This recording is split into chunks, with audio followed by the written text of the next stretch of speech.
Welcome to the deep dive. You know, this is where we sift through stacks of material, articles, notes, sometimes even other media to really get to the heart of a topic for you.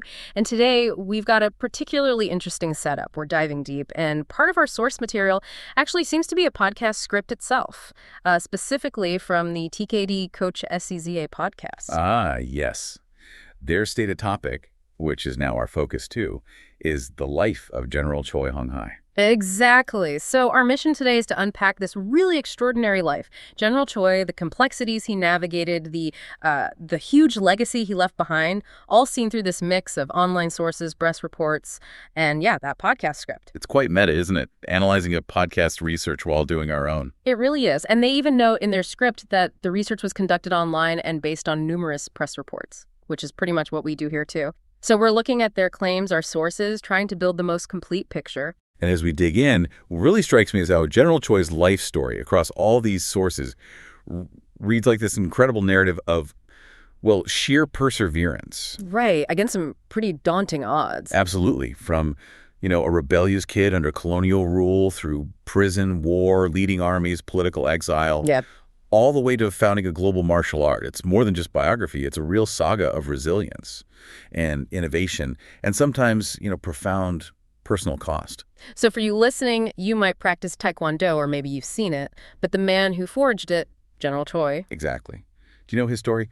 This deep dive, we hope, will give you some real insights into the sheer dedication, the conflicts, the sacrifices behind this thing that millions now practice. Wow. His life was so tied up with huge geopolitical shifts, you see. It shaped the art, the movement. Okay, let's dive right in. Where does it all begin? The sources point to November 9th, 1918, Hwadae, Myeongchun District, what's now North Korea. Pretty rugged place, described as raw. And young Choi. Apparently he had a sickly constitution. Sources use the German word zart, meaning kind of delicate, frail, worried his parents quite a bit. But his spirit wasn't frail at all, was it? Not in the slightest. That defiance showed up really early. Yeah, get this. Expelled from school at just 12 years old. 12. And the reason? It's recorded as Aufwiegelung gegen die japanischen Behörden, basically stirring up trouble against the Japanese authorities who are occupying Korea. Wow! At 12, that immediately paints a picture, doesn't it? Strong-willed, independent, already pushing back against the occupation. His father must have had some influence there, too, with his own patriotic feelings. It certainly suggests a predisposition for resistance. This wasn't just kid stuff. It foreshadows his entire life, really. So what happens after the expulsion? His father steps in. Right. He sends him to study calligraphy and Chinese characters, a classical education, you might say, with a renowned calligrapher, Han Il-dong. But there was more to Han Il-dong than just calligraphy, wasn't there? Exactly. Because Choi was still quite frail physically. Han Il-dong, who was also, it turns out, a master of Taekkyon. An ancient Korean foot-fighting art, right? Practiced in secret during the occupation. Precisely. Han Il-dong started teaching Choi these techniques, partly for health, but this was absolutely crucial. Taekyon, especially its focus on footwork, became a foundational element, a core component of what would later become Taekwondo. So this early experience under Japanese rule, the expulsion, the specific training, it all connects. It absolutely does. His father sending to Han Il-dong wasn't just about learning characters. It was strategic, fortifying his son physically, mentally, in a time of, intense national oppression. Cultural suppression was rampant. And the Taekyon itself? Initially for health, yes, but it instilled those core Korean martial principles, especially the focus on dynamic foot techniques, agility. Very different from the karate he'd encounter later. That fluidity, the kicking power from the hips, that became a hallmark. Now, you mentioned debate about how much Taekyon he actually learned from Han Il-dong. Yes, there's some historical discussion there. Some sources question the extent of Han's expertise, or if Choi demonstrated those specific moves later. The term Taekyon might not even have been common in that specific region then. But the story itself matters. Immensely. The narrative of this origin is powerful. It anchors Taekwondo in Korean identity, distinct from Japanese arts. It sets the stage for his later goal, creating a superior Korean art. And then comes the next big step, Japan, 1938. He's 19. Right. Off for higher education. But this move throws him into the path of another incredibly influential martial art. Karate. So he arrives in Japan. What happens next with his martial arts journey? He dives headfirst into Japanese martial arts. Yeah. Specifically, Shotokan Karate. And his dedication was, Pretty remarkable. How remarkable. He earned his first Dan black belt in just 2 years, by 1939, then quickly followed up with his second Dan, intensive training. And he trained under some significant figures. Indeed. One of his teachers was none other than Funakoshi Gichin, a giant in the karate world. So Choi got a deep first-hand understanding of Japanese martial philosophy and technique from one of the masters. But it wasn't purely academic interest driving him, was it? There was something else. Ah, yes. The sources mention a rather personal motivation. Apparently, before leaving Korea, he had had a serious falling out with a wrestler, a Mr. Hugh. A wrestler. Yes. And this disagreement, this sort of vendetta, really fueled his desire to master self-defense. He was preparing for a potential showdown when he returned. Seriously, he trained in karate partly to deal with a wrestler back home. That's what the sources suggest. He apparently imagined using these techniques against Hugh, who'd supposedly threatened to tear him limb from limb. It shows this really intense, practical, almost primal drive behind his training, even early on. It wasn't just theory for him. Wow. Okay, so he's training intensely, partly motivated by a feud. Then World War II breaks out. Right. And that changes everything. Like many Koreans under occupation, he was forced into the Japanese army, against his will, a student volunteer. And where was he stationed? Back in Pyongyang, actually. Present-day North Korea. And it was there his activities caught up with him. What activities? His involvement with the Korean independence movement, this clandestine group, sometimes called the Student and Soldier Movement of Pyongyang. He was arrested, charged with treason by the Japanese authorities. Treason. So prison. Yes. Yeah. 8 harrowing months in a Japanese prison, facing a potential death sentence. That must have been terrifying. How did he cope? This is where his character really shines through, I think. Adversity becoming opportunity. To cope, to stay fit physically and mentally, what did he do? He practiced martial arts in his cell. Practicing Taekkyon and Karate. Yeah. While imprisoned. Exactly. Blending them. Yeah. Refining them in his mind and body. And it didn't stop there. His dedication was infectious, apparently. What do you mean? Within a short time, his cellmates, and even one of the prison guards, became his students. He was teaching martial arts inside a Japanese prison. It just shows this incredible leadership quality, this unwavering focus, even in the absolute worst circumstances. That's astounding. And this blending of styles in prison. Utterly critical. This forced synthesis of Korean Taekyon and Japanese karate, born from necessity, ambition.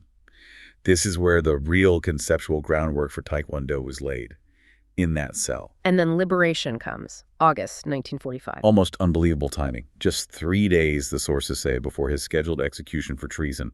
The end of World War II, Japan's surrender. It literally saved his life. Saved him to fulfill his mission, as you said. Precisely. Allowed him to embark on creating this new martial art that had begun to germinate in prison. So post-war Korea, liberation, what's next for Choi? His career just takes off. Dramatically. He joins the new Korean Army almost immediately, January 1946, starts as a second lieutenant. And rises quickly. Very quickly. Lieutenant colonel by 48, brigadier general by 51, major general by 54. This rapid ascent tells you something about how he was perceived by the new leadership. He even briefed General MacArthur during the Korean War. Yes. That detail is significant. Briefing the UN Supreme Commander shows he had access, influence, strategic recognition right at the top very early on. It gave him a platform few others had. And he started teaching martial arts in the army right away. He did. Initially, it was karate, often called tangsudo back then in Korea. But his own vision was already forming, driven by that strong national gasinon, that national sentiment. He wanted something distinctly Korean. More than that, he aimed for something superior to Japanese karate. In technique, yes, but also in mindset, in psyche.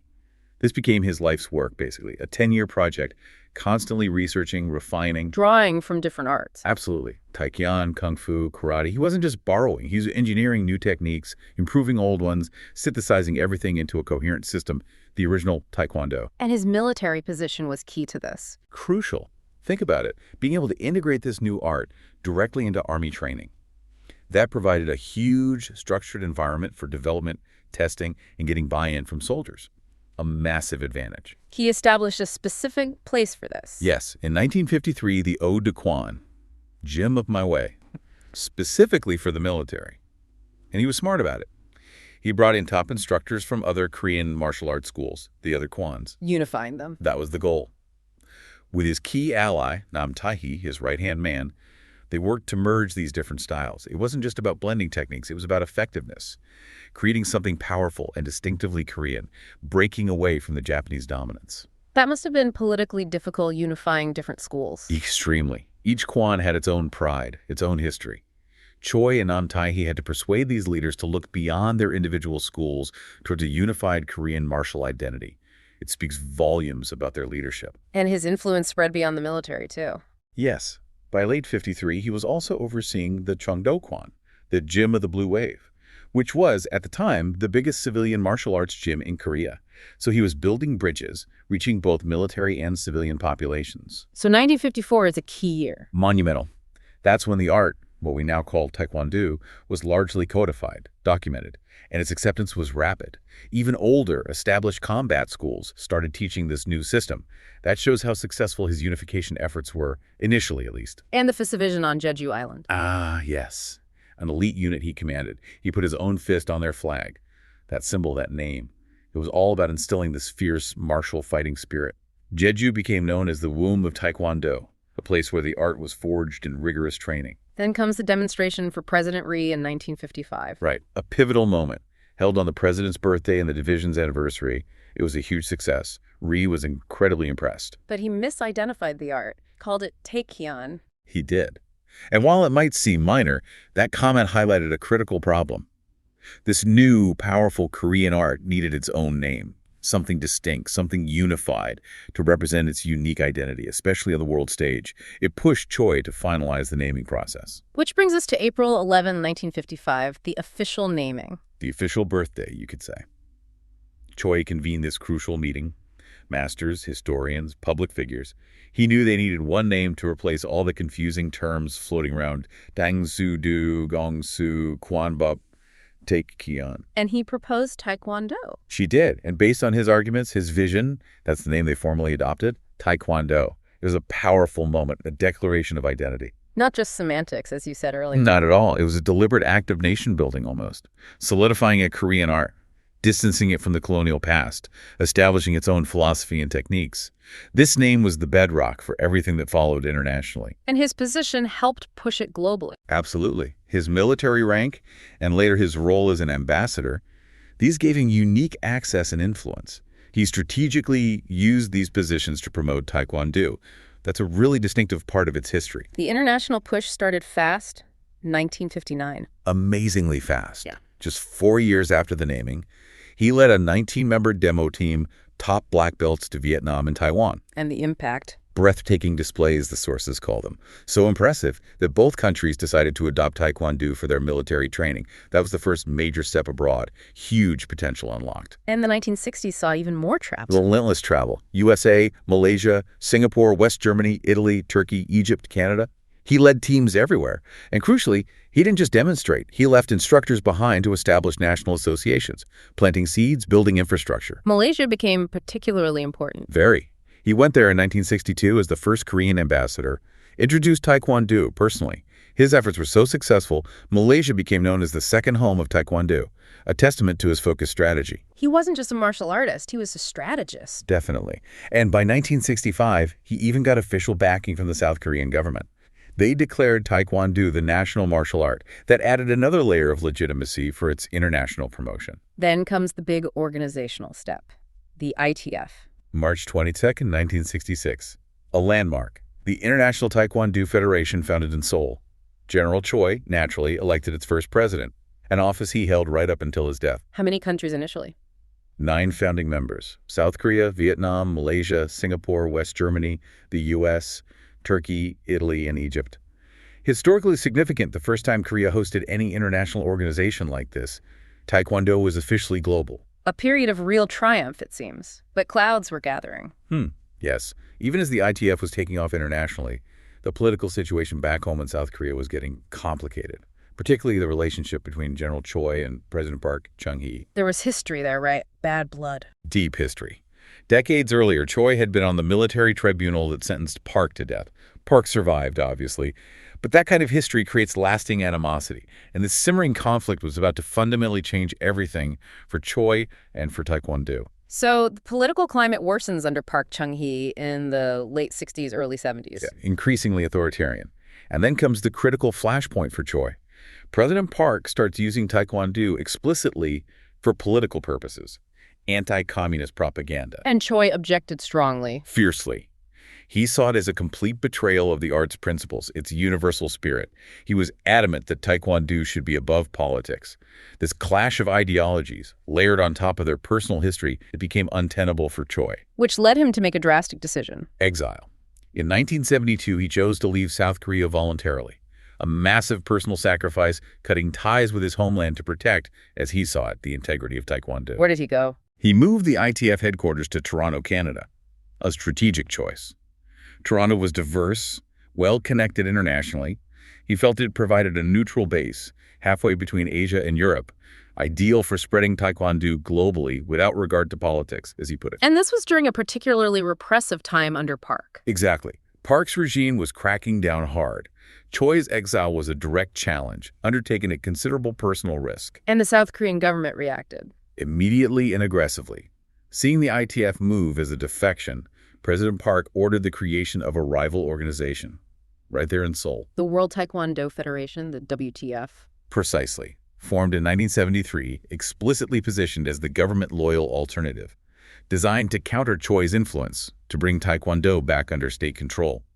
This created the major split in the Taekwondo world that persists in many ways to this day. Exile didn't bring Choi peace, though. Far from it. The sources are quite stark. He faced constant threats. Death threats from Korean Central Intelligence, attempts to kidnap him, attempts on his life by armed assassins. He was living under a shadow. It really underscores the cost you mentioned earlier. Absolutely. Was it purely principle, or was he cornered? Probably a mix. But his refusal to yield, his willingness to endure that danger, it solidified his image. The unyielding founder, sacrificing everything. And then came the most extreme test, the kidnapping of his children. Yes. A truly horrifying incident. His son and daughter, still in South Korea, were taken. The demand was clear. Their lives for his return, his surrender. And his response. Yeah. That quote. Chilling. Unforgettable. I choose Taekwondo over my son. It's hard to even comprehend that choice. It is. It pushes the limits of dedication. Now, thankfully, the sources say his children were eventually freed, though the details aren't clear. But the quote itself, it stands as this stark monument to his priorities under unimaginable pressure. It's more than just a dramatic line, isn't it? Oh, far more. It's perhaps the rawest expression of his absolute commitment. It forces you, the listener, to confront what it means when a creation, a mission, becomes everything, even more than family bonds. It crystallizes the immense, isolating burden he carried. He later moved the ITF again, right, to Vienna? Yes, in 1985. Another strategic move. Vienna, Austria-neutral territory, centrally located in Europe, crucially providing equal access during the Cold War. This allowed him to push Taekwondo into Eastern Europe, the Soviet Union, even China, places largely off limits before. Always focused on that global, non-political spread. That was his guiding principle. Without regard for political ideology, national boundaries, race, religion, or creed, even when it was incredibly difficult. Like taking Taekwondo to North Korea in 1980. Exactly. A hugely controversial move. He faced accusations of treason, intense criticism from the South. But for Choi, it was consistent with his vision. Taekwondo is a tool for unity, something that could bridge the divide, maybe even help reunify his homeland. He was willing to pay the personal price for that belief. So, despite all this turmoil, exile, threats, political battles, the split in Taekwondo, he kept going. Tirelessly. His energy seems boundless, reading the accounts, traveling constantly, teaching seminars, personally instructing thousands upon thousands of students across the globe, ensuring the original Taekwondo, as he termed it, was disseminated accurately, right up until his death in 2002. And he documented it all meticulously, too. Prolifically. The 1972 textbook, the so-called Bible of Taekwondo, was foundational. But then came the encyclopedia. The 15-volume Encyclopedia of Taekwondo. An absolutely monumental achievement. First published in 1983, nearly 5,000 pages, documenting 3,200 techniques, forms, the philosophies. Translated into multiple languages. Korean, Chinese, English, German, Spanish, Russian, Japanese, Dari. It made Taekwondo arguably the most thoroughly documented martial art in history. Crucial for standardization, yes, but also for preserving his specific vision, his philosophy for the future. And he did receive recognition for all this work, despite the controversies. He did. Honorary doctorates, physical education from Russia, sports science from North Korea, philosophy from Moldova, and significantly nominated for the Nobel Peace Prize by Canada in 1993. The Nobel nomination really speaks to his vision of Taekwondo for peace. It does. And in 2000, Taekwondo Times magazine named him the most influential martial artist of the century. A huge accolade reflecting his undeniable impact. He passed away in 2002? Yes, June 15, 2002, from gastric cancer. In Pyongyang, North Korea, where he's buried, he was 83. His life really is this incredible arc. It's a profound story, from that prison cell conceptualization to a global art practiced by tens of millions. His legacy isn't just the kicks and punches. It's the philosophy of self-improvement, critical thinking, that relentless dedication. Father of Taekwondo, founder of the ITF, founder of Taekwon. All those titles fit. And it does leave us with that question. How do we square the immense personal sacrifices, the political strife, the deep divisions with the art's global success? His life really forces us to think about the true cost of pioneering, of maintaining integrity under pressure. And his ultimate vision, Taekwondo for reunification, for peace. That remains a powerful idea for students to build a more peaceful world, breaking down barriers. It's a challenge, a provocative thought for everyone involved in Taekwondo, whichever branch they follow. What an incredible story we've unpacked today. General Choi Hong-Hi, from that sickly, rebellious kid to the founder of a global phenomenon, overcoming imprisonment, exile, threats. It's really quite something. It truly is. Seeing how one person's absolute vision, coupled with, well, almost unimaginable sacrifice, could create something that crossed every border, even during the Cold War. And that quote, "I choose Taekwondo over my son," it just hangs there, doesn't it? Speaking volumes about his dedication. It absolutely does. His story forces us to look at that intricate dance between personal purpose and the sweep of history. His drive for truly Korean art, superior and distinct. It was fueled by identity, by belief in his craft. And not just the physical side, the philosophy too. Right. Making better people, not just better fighters. Teaching self-improvement, critical thinking. That's a huge part of his legacy. Maybe the question for you listening is this. What are you that passionate about? How much are you willing to commit to endure for your own core beliefs, especially when things get tough? General Choi's life is a stark, complex, but undeniably powerful example of that kind of dedication. A lot to think about. And as we wrap up this deep dive, it's fitting to loop back to that other podcast we mentioned at the start, the TKD Coach SEZA podcast. Their script apparently closes with, "Thank you for listening. We hope you enjoyed today's topic. For more exciting Taekwondo content, subscribe to our channel. It's worth it." Your TKD Coach SEZA podcast team. A standard podcast closing. Oh. And they add one final note, according to our sources. Yes, the very last line states, "This podcast was produced exclusively for the TKD Coach SEZA YouTube channel." Right. So it really highlights their specific focus, dedicating their work to sharing the story of Taekwondo and its founder within their particular community. A fitting end to our own exploration of General Choi's monumental life and legacy.